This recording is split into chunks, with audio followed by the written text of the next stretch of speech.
Bonjour à tous et bienvenue dans ce journal. Voici tout de suite les titres que nous allons développer dans cette édition.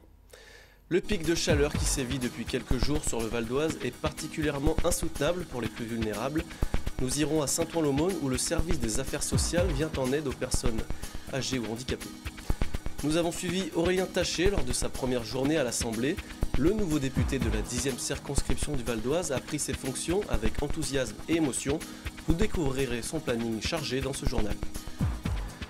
Depuis lundi, le Val d'Oise est placé en vigilance orange canicule par Météo France, une situation qui a poussé le préfet à déclencher le niveau 3 du plan alerte canicule, un plan instauré à la suite de l'épisode meurtrier de 2003. Quand ce niveau est activé, les communes se doivent de porter une attention particulière à leurs habitants vulnérables. Le reportage à Saint-Ouen-l'Aumône signé Angélique Boilet.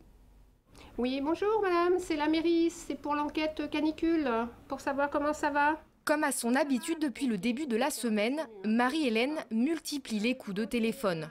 2 fois par jour, matin et après-midi, elle et ses collègues du service des affaires sociales joignent les plus fragiles de la commune.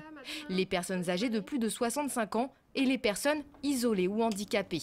Objectif, vérifier que tout va bien et rappeler les bons gestes à avoir pour supporter cette forte chaleur. Et vous pensez à vous rafraîchir avec un brumisateur ou vous prenez un gant humide pour vous passer sur le visage, derrière la nuque, derrière le cou. L'objectif est de savoir si la personne est bien chez elle, si elle se rafraîchit bien, qu'elle boit bien assez, qu'elle a fermé les volets, les fenêtres, qu'elle mange en petite quantité, qu'elle se repose, qu'elle n'a pas de nausées, de vomissements, de maux de tête et qu'elle sait qu'il faut appeler le 18 ou le 15 s'il y a un problème. Chaque année, la ville de Saint-Ouen-l'Aumône met en place cette surveillance rapprochée dès que le niveau 3 du plan canicule est déclenché par la préfecture du Val d'Oise. Une obligation pour les communes depuis la canicule meurtrière de 2003. Si les personnes ne répondent pas, dans ce cas-là, on appelle la personne référente qui s'est inscrite aussi sur la liste. Et si la personne référente ne répond pas ou ne peut pas se déplacer, à ce moment-là, un travailleur social peut se déplacer à domicile pour vérifier ce qu'il en est et déclencher éventuellement les secours si besoin est. Près de 60 personnes ont demandé à être suivies par la commune. Christiane, 86 ans, en fait partie et elle apprécie l'attention qui lui est portée. Je trouve ça très bien. Parce qu'avant, ça n'existait pas. Vous vous rappelez de la canicule, je ne sais pas en quelle année, il y a beaucoup de personnes âgées qui sont décédées.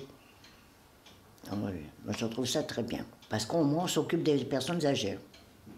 On en prend soin. Saint-Ouen-l'Aumône maintiendra son dispositif actif 7 jours sur 7, tant que le Val d'Oise sera en alerte canicule. En cas de nouveau pic de chaleur d'ici la fin août, la ville le mettra à nouveau en place. Ce jeudi, le département était toujours placé en vigilance orange canicule par Météo France. C'est la rentrée pour les députés. Après leur élection dimanche dernier, ils se sont tous rendus au compte-gouttes cette semaine à l'Assemblée pour remplir les premières formalités. Visite des lieux, photos officielles, découverte de l'hémicycle et premier déjeuner entre collègues. Le planning est chargé pour les élus. Parmi eux, 279 députés En Marche n'ont jamais exercé de mandat politique auparavant. Adèle Latour a suivi l'un d'entre eux, Aurélien Taché, jeune élu de la 10e circonscription du Val d'Oise, lors de sa première journée. C'est le grand jour pour Aurélien Taché. Le député fraîchement élu de la 10e circonscription du Val d'Oise arrive ce mercredi matin au Palais Bourbon pour remplir les premières formalités. C'est la première fois qu'il se rend à l'Assemblée nationale en tant qu'élu de la nation. À la fois très fier et très ému.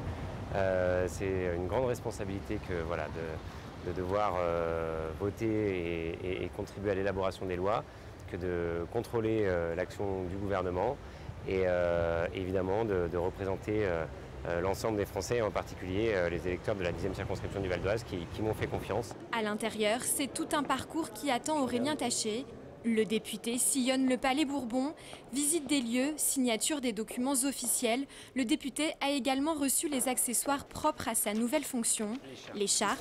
Et voilà, donc elle se porte, m'a-t-on dit, sur l'épaule droite, avec le rouge côté col, je crois. C'est mieux comme ça, hein, voilà. Et le macaron officiel. C'est cela même, donc qui se met du coup sur la voiture. Ancien socialiste, Aurélien Taché a travaillé pendant 2 ans comme conseiller au ministère du Logement avant de rejoindre le mouvement En Marche d'Emmanuel Macron. À 33 ans, il a donc déjà une idée précise du député qu'il souhaite devenir. Un député au travail qui se consacre exclusivement à son mandat, parce que quand on a la chance d'être élu député de la Nation, je pense qu'il faut vraiment mesurer un peu l'honneur et la responsabilité que c'est et donc s'y consacrer pleinement et un député accessible. En tout, ils sont 279 députés En Marche à n'avoir jamais exercé de mandat politique auparavant. Aurélien Taché et ses collègues feront leur rentrée officielle mardi prochain, lors de la première séance à l'Assemblée. En bref, le groupe 3M, implanté à Cergy depuis 1976, s'apprête à lancer dans le courant de l'été les travaux de son nouveau siège sur 7 anciens terrains de football de la ville, à quelques mètres seulement. Réalisé par le promoteur Nexity, le nouvel immeuble accueillera 600 salariés. Quant à l'actuelle tour, elle sera démolie pour y construire à la place près de 1000 logements. Un nouveau terminal pour l'aéroport de Roissy-Charles de Gaulle, c'est prévu pour 2025.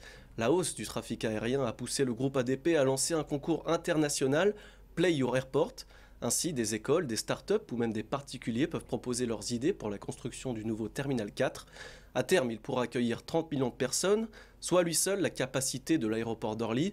Les travaux devraient débuter en 2022 avec pour objectif l'ouverture du bâtiment en 2024. C'est la fin de ce journal, je vous en rappelle le principal titre. Le Val d'Oise était toujours placé en vigilance orange canicule ce jeudi. Le niveau 3 du plan alerte canicule a été déclenché. Dans ce cas-là, une attention particulière est portée par les communes aux habitants les plus fragiles. Merci d'avoir suivi cette édition. N'oubliez pas que l'info continue sur vonews.fr. À demain.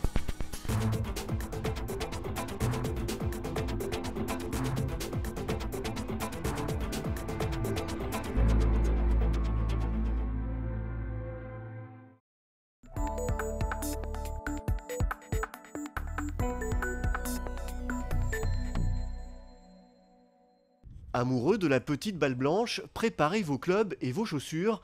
Un nouveau golf vient de voir le jour dans le Vexin. Situé à Maudétour, dans le parc naturel régional, il propose un parcours classique de 18 trous, mais dans un cadre d'exception. L'aboutissement d'une histoire qui a commencé il y a bien longtemps.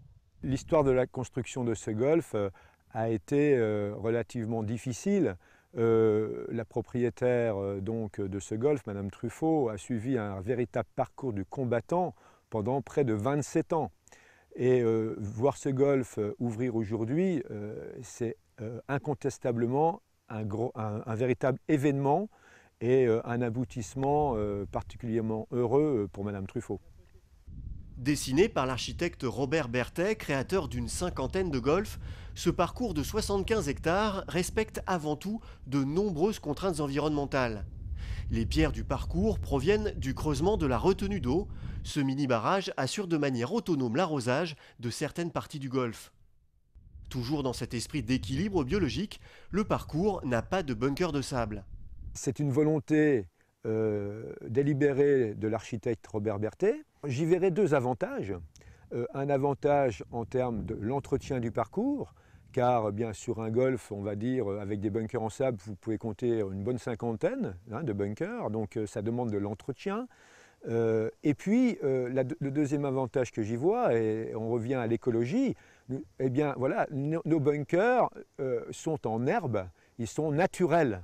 Découvrir un nouveau golf est toujours un plaisir pour les passionnés. Annoncé comme un parcours plus technique que physique, les amateurs de beaux jeux devraient y trouver leur compte. C'est un parcours technique, réservé plutôt à la précision qu'à la puissance. L'architecte a voulu faire effectivement un parcours, on va dire, où on revenait aux origines du golf. Le golf est un sport de précision, plutôt qu'un sport de force. Ça mérite d'être découvert, donc déjà on voit de toute façon que c'est un golf jeune, qui mérite de vieillir un petit peu par ses fairways, qui sont très sympathiques, mais encore un petit peu jeunes, donc besoin d'être un peu plus épaissis, mais super fairway. Les couloirs, donc difficiles, pas spécialement prendre le driver à chaque fois au départ, parce que on peut vite s'égarer, donc des départs offerts sur quelques trous, mais vraiment par contre un site super varié, super agréable, pleine forêt, donc rien à dire. C'est vraiment un très très bon premier sentiment. Dans 4 ans, la France accueillera la Ryder Cup, l'un des plus grands événements du golf mondial. Largement le temps pour le golf de Maudétour de se faire un nom aux côtés des plus beaux parcours d'Île-de-France.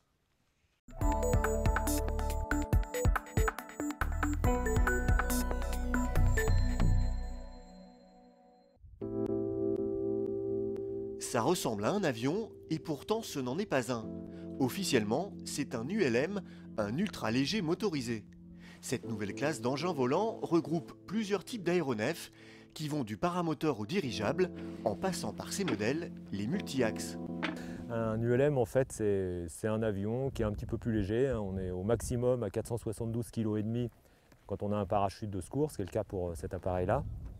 On doit avoir une vitesse maximum de sustentation de 65 km/h et on est limité à 2 places. En gros, c'est à peu près ça les différences. Autre différence de poids avec l'avion, le prix.